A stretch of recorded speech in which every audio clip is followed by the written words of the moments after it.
Hello, everyone, and welcome to Monday Night Raw. Man, what are we talking about? Right and wrong. Come on, man. What are we talking about? Right and wrong. Corn Pop was a bad dude. Whoa. Corn Pop was a bad dude. Whoa. Come on, man. What are we talking about? Right and wrong. Come on, man. What are we talking Welcome about? to the Right and Wrong Show. It's the show where we try to wake up the woke by talking common sense about the issues of the day. I'm your host, Brian Ruka, and with me as always is my man Juice, the Juice Box, or the Truth Box, as he's been calling himself these days on the web. It's great to be here with our loyal fan base for the first time at the beginning of the week. Yeah, it is a Monday. And I'm riding pretty high. It feels great to be here on a Monday with you guys. I don't know if we're just up there riding high, Juice, because of those two big W's that our Boston Bruins had over the weekend in their playoff series against the Carolina Hurricanes to even things up at 2 games apiece. I'm definitely pretty excited about that.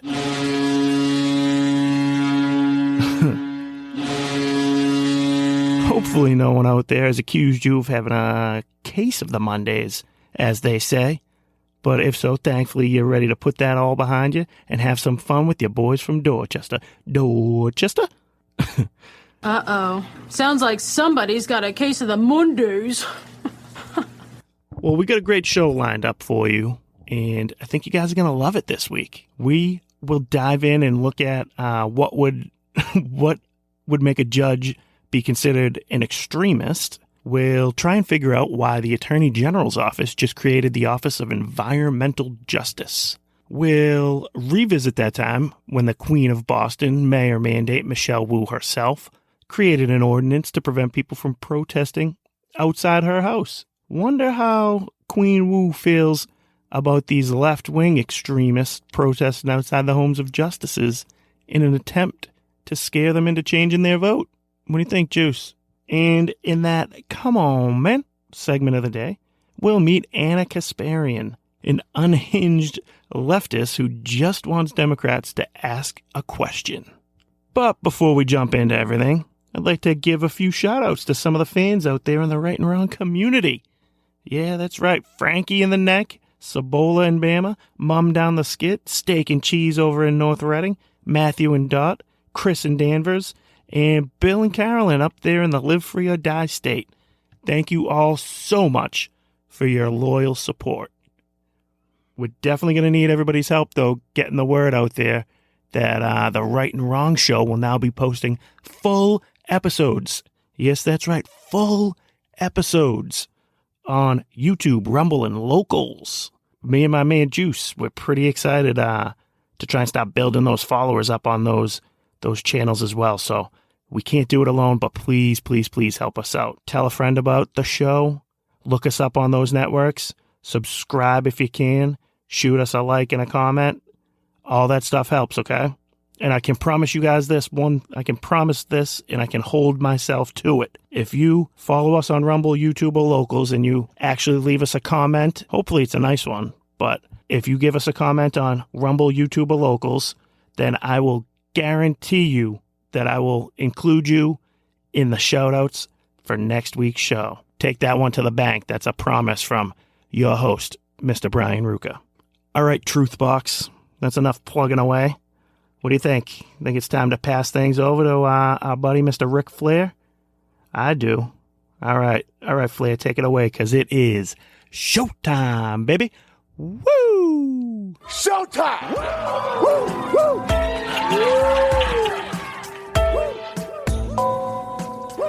All right, so Juice, I want to get into the story here that's pretty near and dear to my heart. You guys all know here on this show that my passion for Catholicism has been reignited back in maybe September, October or so. And I've told you here plenty of times, it's been life-changing.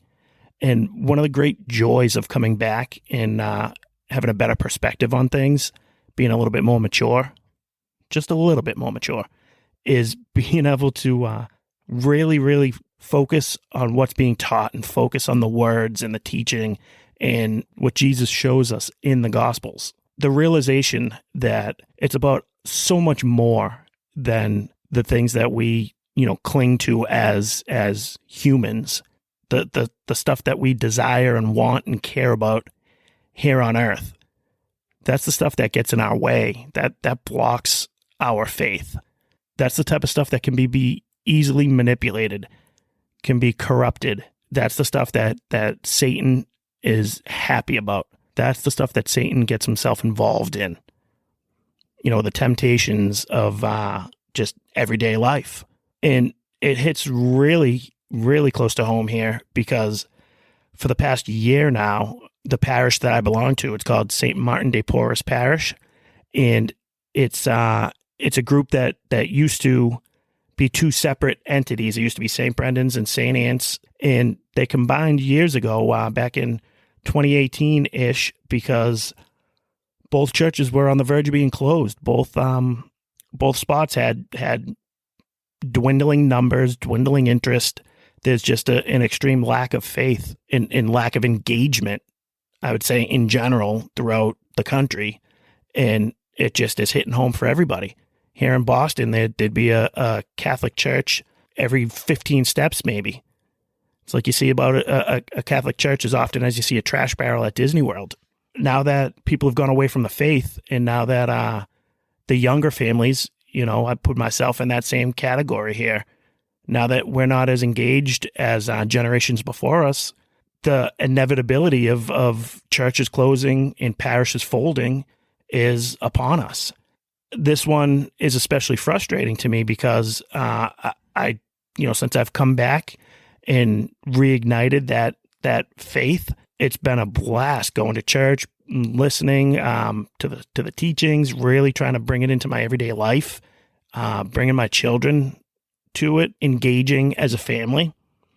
But on the flip side of it, it's also been disheartening to see an entire community become so passionate over something that shouldn't be as important as it is. I'm sorry if that's controversial, but at the end of the day, I would go to church in someone's backyard if that was where we were going to worship for the day. I think it's so entitled to be as aggravated as the community that I'm around, as the community that I live in is over a building being closed. The frustrating part for me is I love and I want Catholicism to stay engaged and to spread and to grow. But I really do question whether the people that are this passionate about a building have that same thought in mind.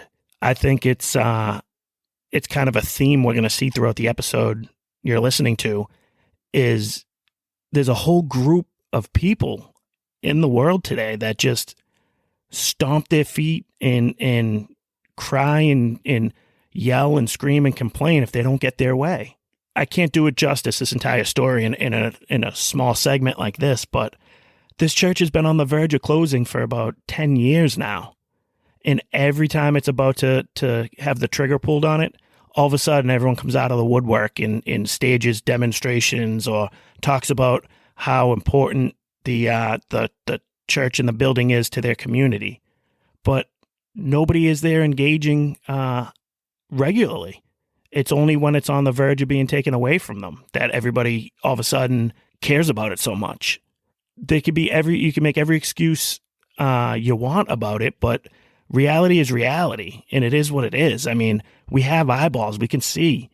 We know what it's like. I mean, how frustrating must it be for the pastor, Father Chris, that is public enemy number one in the neighborhood these days? How frustrating must it be for a guy like that to come in here, be here for about 10, 11 months, and just be treated with such disrespect and ridicule, all because a building's going to be closed. But a week ago, we have a first communion ceremony, and the church was standing room only. There were people showing up, putting sweatshirts down and jackets down to hold spaces in the church to like they're at an all-inclusive resort trying to grab a seat by the pool. But if you can get that many people to come out to First Communion, why aren't that many people going every Sunday? And it's because they don't prioritize it anymore. And the frustrating thing for me is that you see it all over Facebook. Like I said, last week when the communions were being made, all these families want to take these pictures in the white dress and the white suit and put it up there and have their party. But are they really passing on the faith to those children? Is that what's happening? Or is it just, are they just going through the motions? And again, pot calling the kettle black here, ladies and gentlemen. I got both of my kids baptized and we did the whole thing too. And that was the only day we were in church that entire year. So why are we doing these things? Why are we going through with the sacraments and the steps if we really don't care and don't believe in what's being taught and told to us? It's all for appearances. It's not for what it should be for. And I know I'm repeating myself, but the building shouldn't matter. I understand that there's nostalgic reasons for wanting it to be there. We all have stuff like that. But what's more important? One little tiny neighborhood here in Boston in one building, or the lack of faith in Christianity and in Catholicism in the world? Wouldn't your passion and dedication and desire be served so much more by just getting more people involved in coming to church every week? You want to rally the troops and get everyone out there hold a standout because you think the building's going to be closed. But why can't you rally the troops and get people to come and be involved and care about the church? Because it's hard. It's not easy. It's not easy to have faith. It's not easy to believe in God and to actually believe in what Jesus said and taught. It's not easy to live that and to practice that. Believe me, it's not easy for me either. I'm not doing it myself. I wish I was better at it. I try. I really do. And that's all we can do. But to take our aggression out on a priest just because he's here in the building's closing, that's not on him, ladies and gentlemen. That's on the people who have lived here their whole lives, who care so much about this building. It's not the guy who's been here for 11 months, 10 months. It's not his fault. So I think we need to do a little bit of looking in the mirror. But at this church, there was a standout, I guess is what it was called, to hold signs and get the news stations down there to do a story about it. And here's a couple clips that I pulled from that story. We are here. We want to continue to grow in faith, and we want to work with you, and we want to do this together and be a success story for the Archdiocese. It's kind of like from cradle to grave, from baptism to funerals and everything in between, life events. It means everything to us here. And, in Dorchester, I think all our neighborhoods are kind of recognized by the parishes that we live and grew up in. Did you hear that? You hear that? That sums it up right there. I know he's trying to make that sound like it's like that's a win in his column, I guess. But it's baptism to communion to weddings and funerals. That's what it's all about for the people in this neighborhood here. It's not about God. It's not about Jesus. It's not about faith. It's about the photo op for the baptism. It's about the communion pictures that we talked about. It's about being able to have your kid get married at the same place you got married at. And it's about having a funeral at the place that your parents went to. And again, I get being nostalgic about it. The faith is about so much more than where your sacraments were performed at. I don't know how else to say it. There's a difference between want and need. My first grader learned that lesson, and she's so proud of herself for being able to understand the differences between it. And I think there's an entire section here in Dorchester that needs to rethink some of that. There's a difference between wanting the building to be open and wanting to be able to do the same things you've done for the past 40 years, and a difference between the need for that. And unfortunately, without the tradition being passed on from generation to generation, that need is not here anymore. The same thing can be done for this community and for this parish in one church, in one building. So instead of letting it drive a wedge and continue to push people away, why not use it as a wake-up call and a rallying thing to bring more people back instead of just being mean and nasty to the person who's trying to lead and trying to be realistic in a time of sadness and hurt.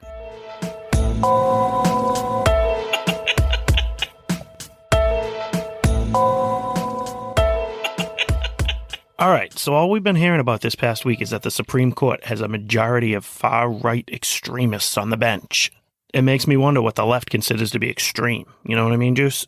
Is it really that extreme for the Supreme Court to decide to return an issue to the will of the voters? Is it? Of course not. It's actually upholding the structure of government that was created by our founding fathers. The next time you hear the left scream and cry about far-right extremists, I want you to hear the voice of Inigo Montoya from The Princess Bride in your head. You keep using that word. I don't think it means what you think it means. If you're curious what I'd consider to be extreme, I'd say it's pretty extreme for a federal judge to believe that it's okay to lie and be dishonest as long as the dishonesty is being done as an advocate. Remember that, advocate. And now take a listen to Nasrat Chadhara. I definitely butchered that. They're going to say it in the clip, hopefully for us, to save me. This was last week during her judicial confirmation process in front of the Senate. Juice, you want to fire that one up for us? In 2015, you were on a panel at Princeton University. You said that the killing of unarmed black men by police happens every day in America. Did you say that? Senator, I don't recall the statement, but it is something I may have said in that context. You think it happens every single day? Senator, I believe in that statement, I was making a comment in my role as an advocate, and I was engaging in rhetorical advocacy, which... There she goes. Her role as an advocate, engaging in rhetorical advocacy. Listen to that right off the bat. Police murdering unarmed black men. And she might have been saying that rhetorically as in her role as an advocate. All right, I'll let them keep going. Do you believe that police officers kill unarmed black men every day in America? Senator, I believe the killing of unarmed citizens by law enforcement is tragic, and I believe in that instance... I think it's tragic too, but do you believe, this is a really simple question, Counselor, do you believe that cops kill unarmed black men in America every single day? You said it at Princeton. Senator, I said it in my role as an advocate. Oh, okay. You didn't mean it. I love that. That's Senator Kennedy from Louisiana, I believe. But I love how he jumps right in there on her. And this woman here, she reeks of like academic privilege that she's grown up with. And we're gonna I'm jumping ahead of the gun a little bit here, but you're gonna hear where she went to school, all the places, Princeton, Yale, I think Harvard as well. And the arrogance that she has out there. I said that in my role as an advocate. Like that's supposed to make a difference. You're out there. I think that's almost, it's either just as bad, if not worse, where you're out there advocating to people that are looking up to you when you're going to talk to law students at Princeton, and you're giving them this false ideology, this false belief in the world and the system that we live in, and you're proud of that. Get out of here. So when you say something that's incorrect, it's okay to excuse it by saying, oh, I was being an advocate? What do you believe? Do you personally believe that cops kill unarmed black men every single day in America? Senator, I believe law enforcement have an important and challenging job in this country. That's not what you said, though, Counselor.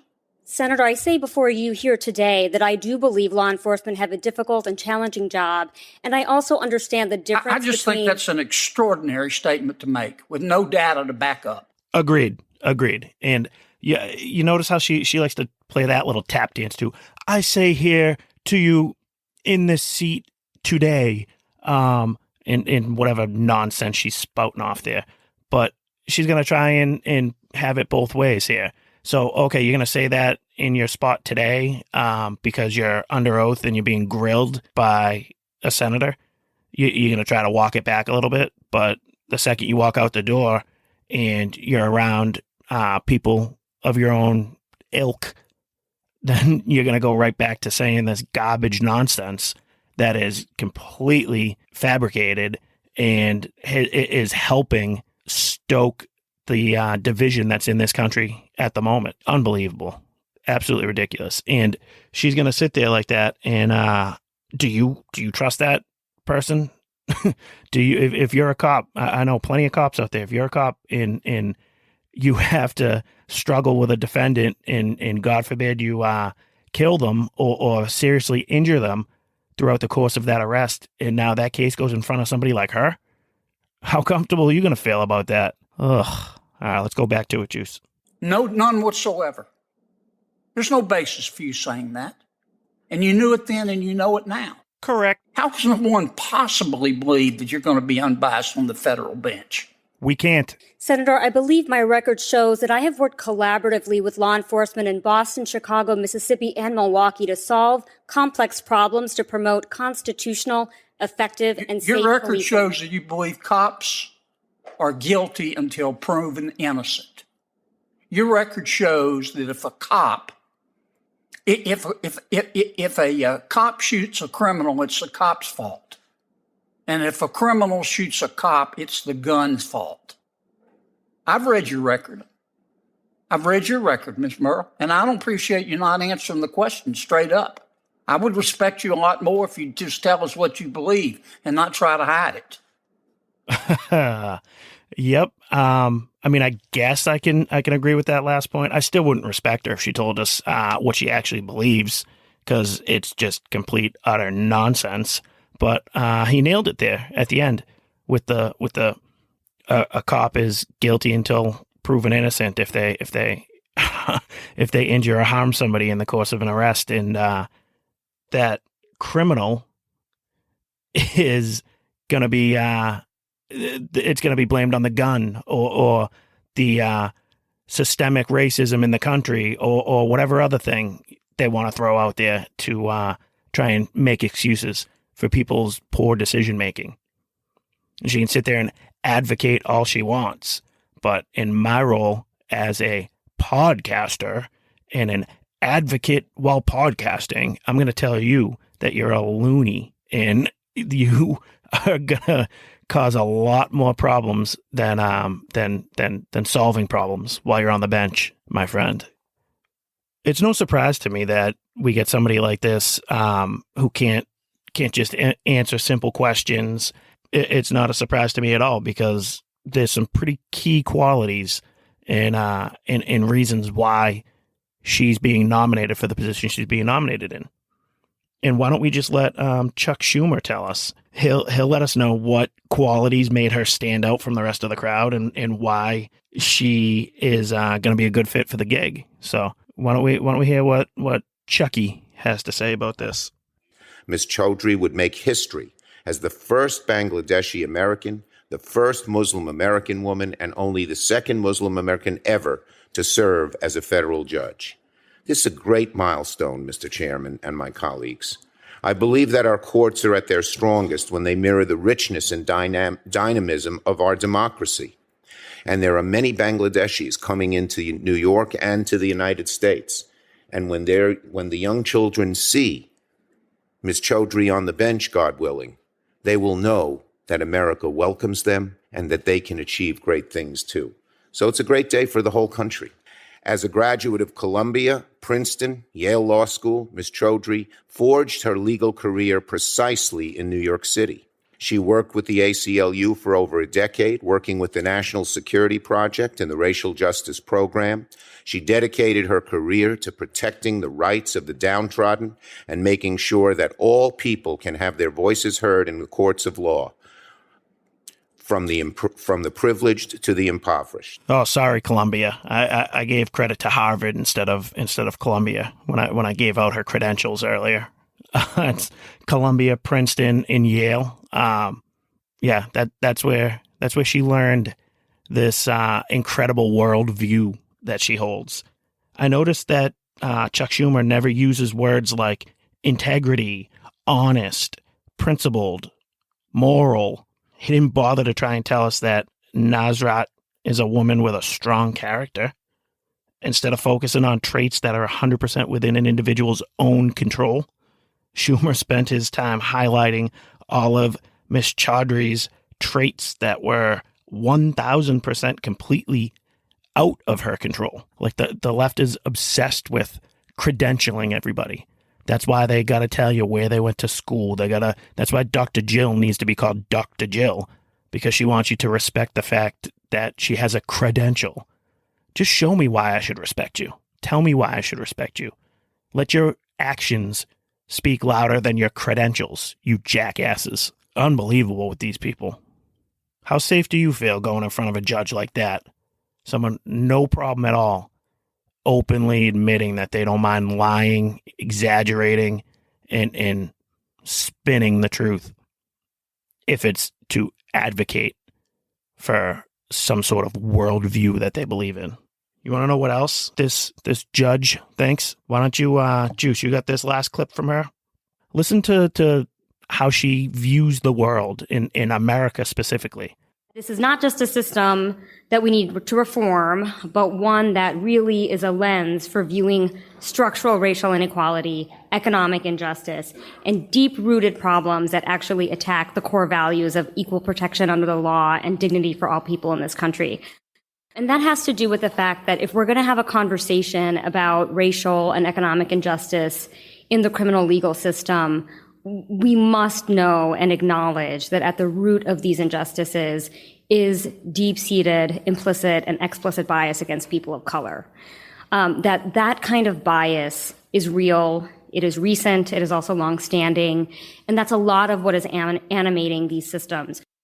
But really, at the root of this series of issues we're going to talk about is the fact that there's racial injustice. We know that. We know a lot of the criminal legal system was created to perpetuate or enable that. And you want to talk about extreme? I think those views that she's openly happy to talk about, as long as she's not under oath in front of the Senate, I think those views are very extreme. And you want to sit there and say the right are the ones with the extremists on the bench? Yeah. Oh, okay. You didn't mean it.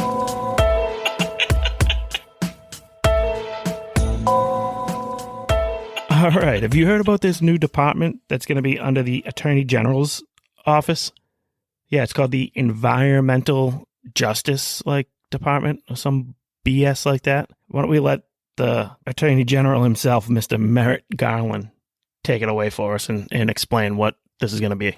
I'm pleased to announce that we are launching the Justice Department's first ever Office of Environmental Justice to oversee and help guide the Justice Department's wide-ranging environmental justice efforts. Like all parts of government, it will get its own acronym, OEJ. Might as well call it the OMG, because I can't believe this guy hasn't gotten a swirly by anybody in the federal government yet. What a nerd this guy is, huh? How many wedgies you think he had in high school? Merrick Garland. Thank God that guy's not on the Supreme Court. The OMG department trying to protect the earth from the sun monster. Yeah, you really need law enforcement to run a environmental agency. Give me a break. And third, the Justice Department is issuing an interim final rule that will restore the use of an important law enforcement tool, supplemental environmental projects, subject to new guidelines and limitations that I will also be issuing today.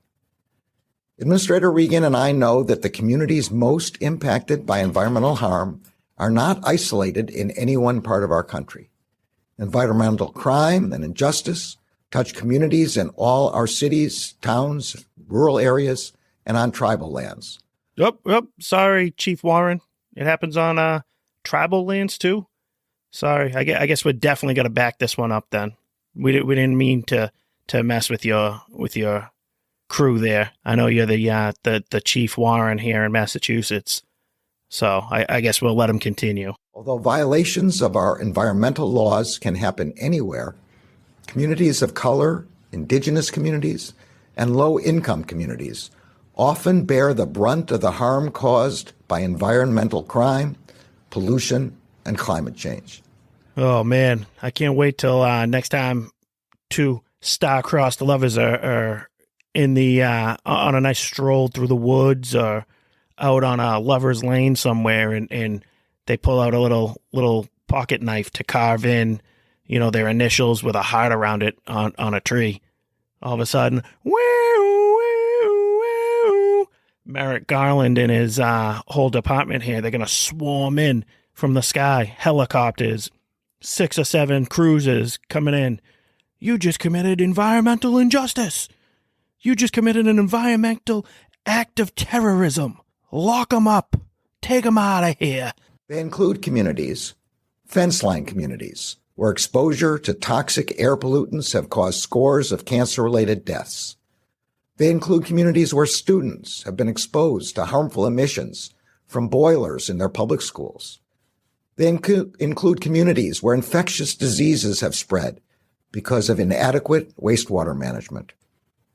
And for far too long, these communities have faced barriers to accessing the justice they deserve.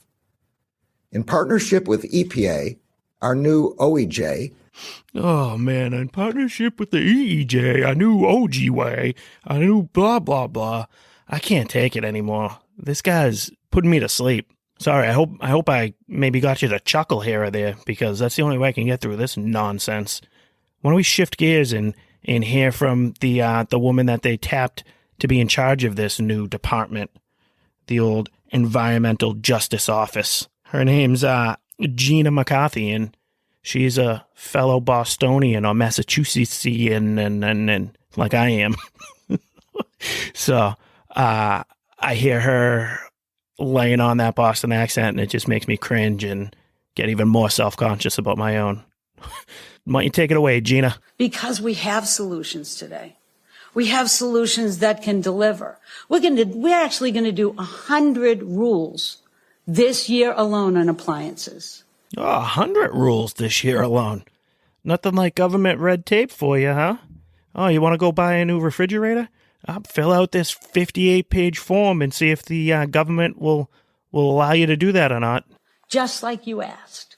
We are developing partnerships on how we work together for new building standards, even for sustainable airlines. Who'd have thunk that they'd be all in, but they better be or they're going to be out of here, right? Wow, that's a big threat from the new head of the Environmental Justice Office, huh? Wonder why this department needs to have the authority of the Attorney General's office behind them. You think it'll be able to go in there and subpoena airlines now? Is that what it's all about? What do you think? She gonna come here talking all tough with her big bad Boston accent, telling these airlines they gotta get out of here. We're gonna get you right out of here. You better comply. You better comply with what I say, or see you later, you stinking airline. You're damn right. Get out of here. Wow. These people are tapped, yet the right are the extremists. Biden and the progressive nut jobs that run his administration are creating an environmental justice department that's going to go around and bully airlines, the American public, automobile makers into going along with their nonsense environmental whack job plans. And if they don't, then they're going to use the full force of the law enforcement wing of the Attorney General's office. Wow. Good luck to us out there, man. Good luck.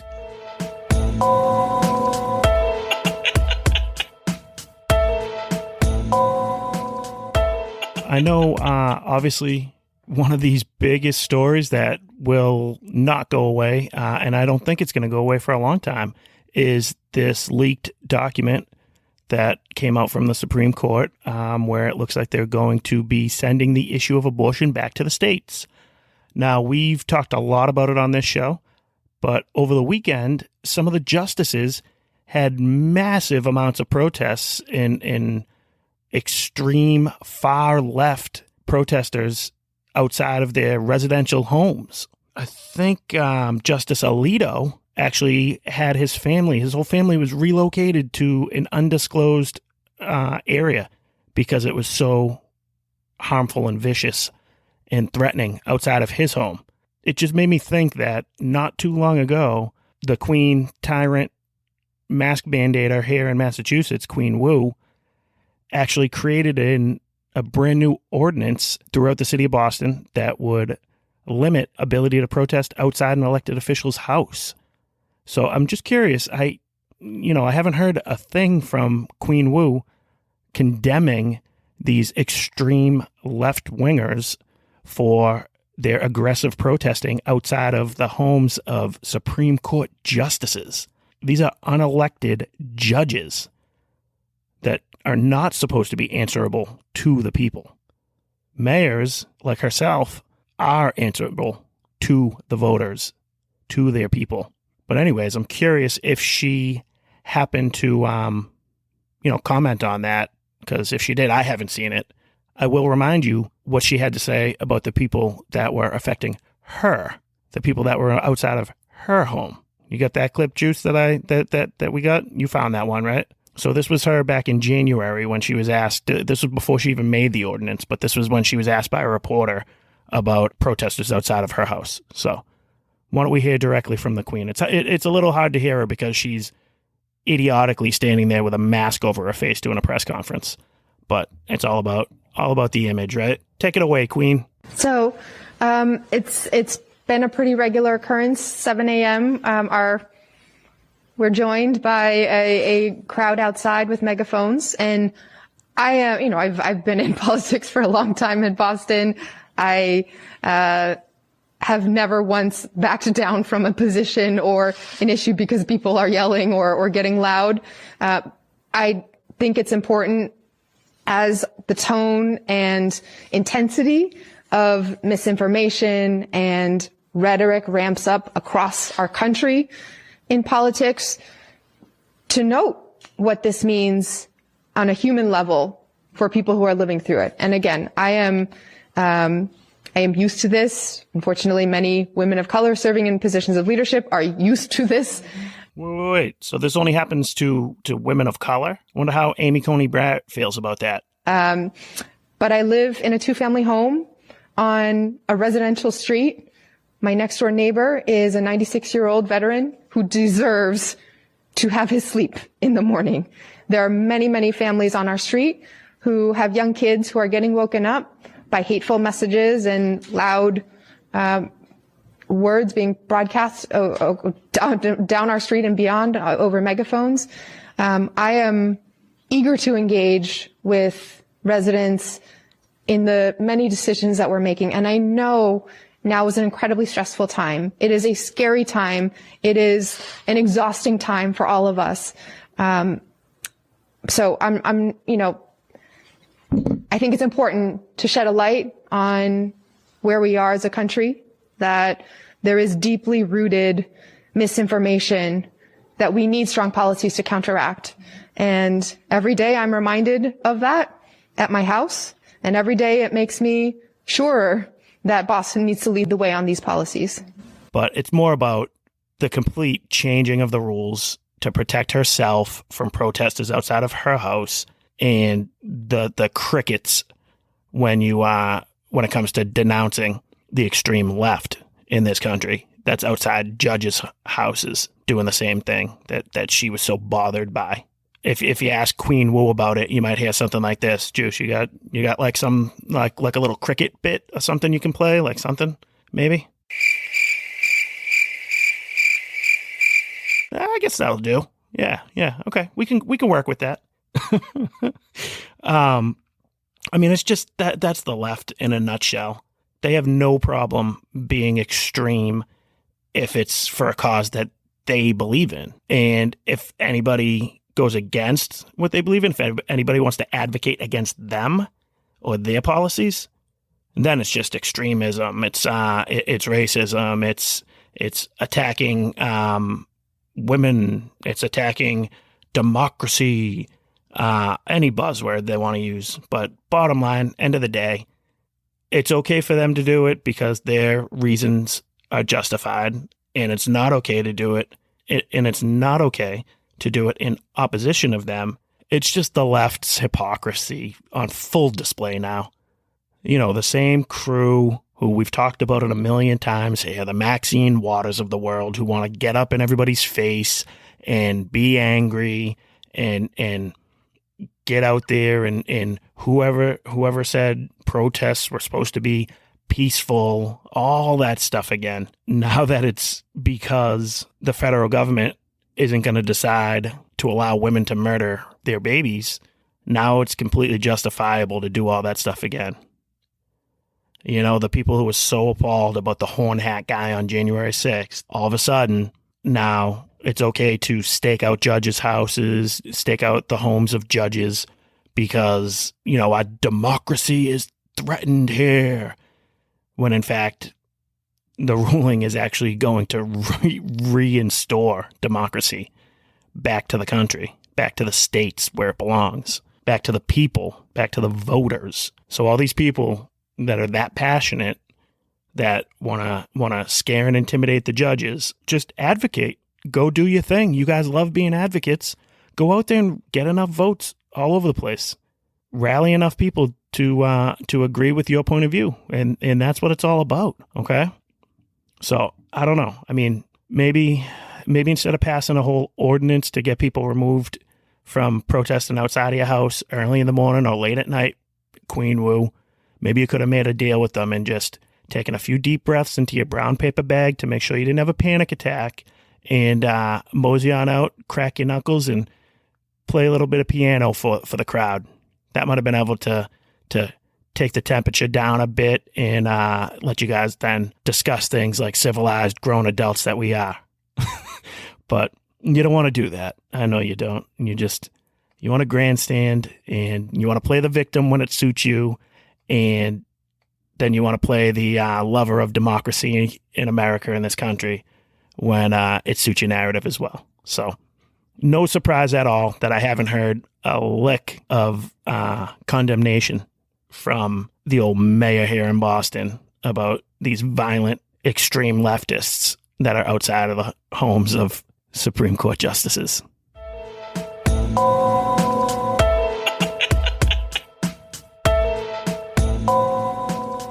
Ladies and gentlemen, well, it's that time of the day, that very special moment in the show when you guys get to hear from someone that's absolutely crazy, and me and Juice get to give them a big old fat, come on, man. So today's target, I guess, is going to be a woman by the name of Anna Kasparian, and she works, I think she does like a kind of like a news show type of thing. I'm not sure exactly where it is. It's called Young Turks. Like I said, I don't know if it's just like on a streaming thing or where exactly it is, but she is completely like rational, reasonable, and professional. Delivers the news and makes it eloquent, coherent, and very informative. So I guess without further ado, why don't we go to Miss Kasparian and see what she had to say the day that the leak came out about the Supreme Court possibly overturning Roe versus Wade. So why don't you take it away, Anna? We don't even have affordable childcare in this freaking country. Okay, and the people who fight against those kinds of laws are Republicans. And yet, what do you want them to do with their kids when they have to go to work? What do you want them to do? What do you want them to do? I want them to answer that freaking question. Answer the question. Journalists, ask them the question. Ask them. Ask them. Isn't it amazing? Ask them the goddamn question. Isn't it amazing that not one Democrat has shown 1% of the passion that Anna has today? They don't care. They don't fine. care. They're they don't fine. care. They're all so old. them, and if they're young enough where it would affect them, they'll get their abortion. They're going to fly to They're Paris. trading individual stocks, enriching themselves. They're good. They're good. They don't care about you. Make sure you understand that and you feel it in your bones. They don't care about you at all. All of that fundraising, all of that canvassing, all of that hard work on the ground, they can't even get a voting rights bill passed. They're losers. Why you don't want to let them talk? You mad. What's the question? Can you ask the question? Ask the question. Will you ask them the question? Just ask the question already. Wow, you guys want to talk about extremists and delusional? Wow, that right there is somebody who needs some serious help. I'd love to see what her blood pressure looks like. She needs to take a deep breath, understand that in the world we have these things called conversations. Maybe the vice president can explain it to her, maybe dumb it down a little bit for her, but screaming, ranting, and raving like a lunatic into a screen and making weird faces is not going to change anything. And you notice how like you almost at the beginning, like you feel like you're going to like possibly feel bad, maybe give her the benefit of the doubt, because obviously we know abortion is a pretty hot button topic for everybody, for some reason, mostly young working females. But because that's such a hot topic, maybe, just maybe, some people would be able to shrug that off. But then she goes and wraps in voting rights and all this, that, and the other thing. And she don't give a damn about people's voting rights. All she cares about is getting her way. And if she doesn't get it, she's going to stomp. She's going to turn all blue and red in the face. She's going to throw the papers off the desk and just rant and rave about it. That's kind of her thing. You can look her up, Anna Kasparian. And that's not the only time she's done this unhinged shtick that she likes to do. It was just thought that one was especially comical, because she thinks, like, I don't know if she thinks that's effective or if it's funny, or I don't really know what she's going for, but it just comes across as psychotic, crazy, unhinged, unstable, unreasonable, uneducated. That's the product of someone who's never been taught to hash out your differences through conversation. That's somebody who has probably always gotten their way, and if she doesn't get her way, it's probably I'm going to take my ball and go home routine. The old playing a game on the computer or something, playing a game of solitaire and just quitting and restarting. If you stop beating her, she's going to throw the controller and turn the game off so that it can't actually be completed. Yeah, she's just a little bit of a psycho. I don't know on that one, but that's what we're dealing with here. That's the left, right? That is the left in a nutshell. Again, I know I went with the nutshell analogy earlier. I'm going to be Austin Powers over here. Hey, this is me in a nutshell. What am I doing in this giant shell? And how did I get here? I guess I gave enough to our friend there from Young Turks, or whatever the hell it's called. I urge you, go ahead, look her up. You'll have a field day seeing some of the other stuff that this lunatic's gone on and ranting and raving about. She doesn't care. She doesn't care. Ask her a question. Ask her a question. Ask her the question. Just ask her the question. What's the question? I got one for you. What's going to happen to you right about now on the Right and Wrong show? You're going to get yourself one big, fat, classic. Come on, man. Boom. And that's what we got on the show today for you. Thanks for joining us for the first Monday edition of the Right and Wrong show. Don't forget, find us on Rumble, YouTube, Locals. We need to start building out that community a little bit, and throw us a comment, and you will get that shout out next week.